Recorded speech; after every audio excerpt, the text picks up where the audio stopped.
Ever wondered how to say good and bad in Spanish? Today we're going to unravel this mystery. Spanish, a language known for its rich history and rhythmic charm, is simpler than you might think. And guess what? Learning a few basic phrases is not just a great tool for communication, but also a fun and rewarding experience. So, are you ready to expand your linguistic horizons? Ready to dive into the vibrant world of Spanish? Prepare to learn how to say good and bad. First, we tackle the Spanish word for good. It's bueno. Now let's break this down into bite-sized pieces. The word bueno is made up of two syllables, bue and no. The bue part is pronounced somewhat like bue, with the B sound being softer than in English. It's not a hard B, but more of a blend between B and V. The E in bue is pronounced like the E in bet. Moving on to the no part, it's quite simple. The N is pronounced as in English, and the O is pronounced like the O in or. So altogether it's bueno. But don't forget the rhythm and accent are crucial in Spanish. In bueno, the stress falls on the first syllable, bue. So it's bueno, not bueno. Let's do it slowly together now. Bueno. And again, bueno. Keep practicing it until it rolls off your tongue naturally. Now let's speed it up a bit. Bueno. And again, bueno. Fantastic. You're getting the hang of it. It's important to note that bueno is used in many contexts in Spanish. It can mean good, well, nice, right, and even yeah. So it's a pretty versatile word to have in your Spanish vocabulary.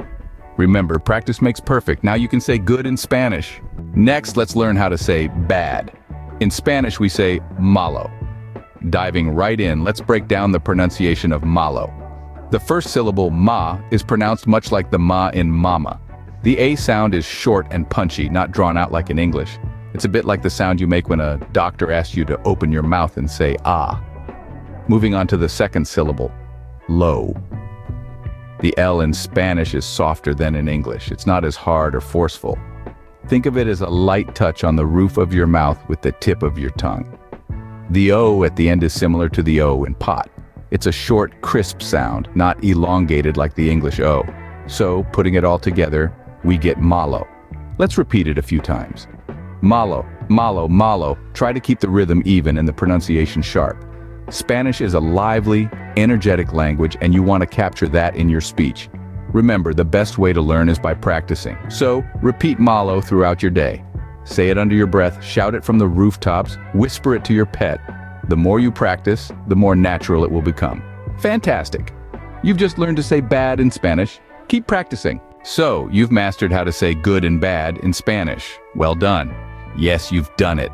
You're now able to express both positivity and negativity in a whole new language. That's a big step.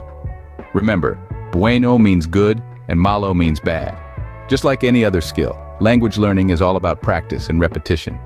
The more you use these words, the more natural they'll feel rolling off your tongue. But don't stop here. Spanish is a rich language with so many fascinating words and phrases waiting for you to discover. You've got bueno and malo down. Now why not learn how to say happy or sad, love or hate? The world is your oyster and Spanish can be your pearl.